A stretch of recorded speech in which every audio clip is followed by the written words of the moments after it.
Hello दोस्तों, नमस्कार। प्रश्न है, प्रतिबिंब किसे कहते हैं? तो क्वेश्चन चालू करने से पहले अगर अभी तक हमारे चैनल को सब्सक्राइब नहीं किए हैं तो कृपया चैनल को सब्सक्राइब कर लीजिए ताकि समय समय पर आप तक वीडियो पहुंचती रहेगी। तो चलिए क्वेश्चन को करते हैं स्टार्ट।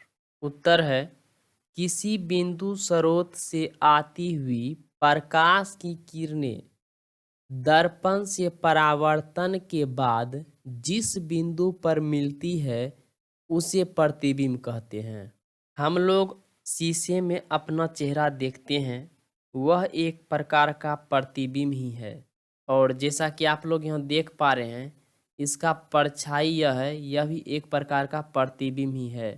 एक बार प्रतिबिंब के बारे में फिर से देख लेते हैं। जिस बिंदु स्रोत से आती हुई प्रकाश की किरणें दर्पण से परावर्तन के बाद जिस बिंदु पर मिलती है उसे प्रतिबिंब कहते हैं। प्रतिबिंब किसे कहते हैं? किसी बिंदु स्रोत से आती हुई प्रकाश की किरणें दर्पण से परावर्तन के बाद जिस बिंदु पर मिलती है उसे प्रतिबिंब कहते हैं। प्रतिबिंब के बारे में आप लोग समझ गए होंगे। अगले क्वेश्चन की ओर चलते हैं। प्रश्न है, ये दो प्रकार के होते हैं। कौन?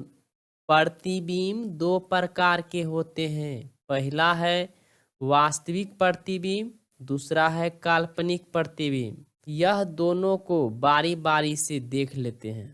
प्रश्न है, वास्तविक प्रतिबिंब किसे कहते हैं? उत्तर होगा, वैसा प्रतिबिंब जिस जगह प्रकाश पहुंचता है उसे वास्तविक प्रतिबिंब कहते हैं। वास्तविक प्रतिबिंब किसे कहते हैं? वैसा प्रतिबिंब जिस जगह प्रकाश पहुंचता है उसे ही हम वास्तविक प्रतिबिंब कहते हैं। अगला क्वेश्चन है, आभासी प्रतिबिंब किसे कहते हैं? वैसा प्रतिबिंब जिस जगह प्रकाश नहीं पहुंचती है उसे आभासी प्रतिबिंब कहते हैं। आभासी प्रतिबिंब किसे कहते हैं? वैसा प्रतिबिंब जिस जगह प्रकाश नहीं पहुंचती है उसे आभासी प्रतिबिंब कहते हैं। अगला प्रश्न है, समतल दर्पण किसे कहते हैं?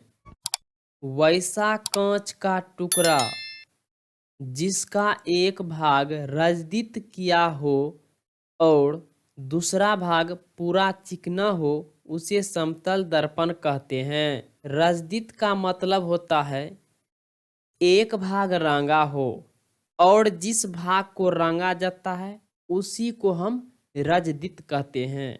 समतल दर्पण किसे कहते हैं?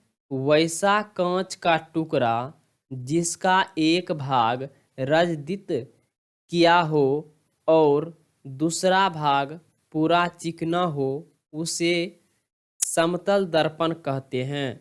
उम्मीद है इस वीडियो में बताई गई सारी बात आप लोग बहुत अच्छी तरीके से समझ गए होंगे और आज का वीडियो यहीं समाप्त होता है। ओके।